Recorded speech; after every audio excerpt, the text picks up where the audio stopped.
রাত্রেবেলা একটু খাবো, ভাবছিলাম তা ভাবলাম একটু চাউমিন নিয়েছি, আজকে রাত্রে চাউমিনটা বানাবো। দেখো চাউমিন নিয়েছিলাম, পেঁয়াজগুলো ছাড়িয়ে নিয়েছিলাম, পেঁয়াজগুলো এবার কাটবো। চাউমিনটা এখন ঢেলে নিই, একটা বাসনের মধ্যে ঢেলে নিই, তাহলে ভালো হবে চাউমিনটা ঢালতে। আর রাত্রেবেলায় ভাত খেতে একটু কমই ভালো লাগে। চাউমিনটা খুলে একটু ভেজে নিলাম। তোমরা কার কার চাউমিন খেতে ভালো লাগে বন্ধুরা? আমার তো ভালোই লাগে। রাত্রেবেলা একটু চাউমিন হয়ে গেল, তাহলে রাতটা কাটে যায়।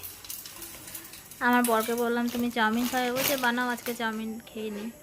কেননা ও চাউমিন খেতে অতটা ভালোবাসে না, ভাতটাই খায়। আর আমাদের ফুচকার জন্য ও চাউমিন খায় না বলে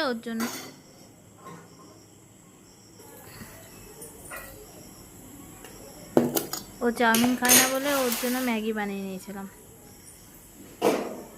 তাই পুচকাকে ডেকে ডাকছিলাম যে এসে তোর ম্যাগিটা নিয়ে যাবো। আবার ম্যাগিও খাবে না, ম্যাগির স্যুপ খেতে ভালোবাসে। তাই ওর জন্য স্যুপটা ঢেলে নিলাম একটা বাটির মধ্যে। আমি বললাম তোর স্যুপ এসে নিয়ে যা, তুই খাবি চাউমিন তো খাবি না, তো ম্যাগিটা খাবি, তো ম্যাগি নিয়ে যা।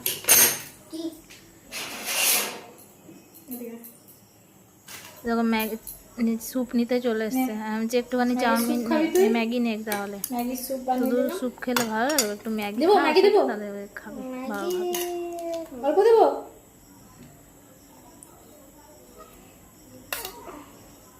আমরা সবাই চাউমিন খাবো, কিন্তু উনি চাউমিন খাবে না, ওর আবার চাউমিন ভালো লাগে। আমার ম্যাগিও খায় না, ম্যাগির স্যুপ খায়, তাও একটু জোর জবরদস্তি করে দিলাম ম্যাগিটা। দেখো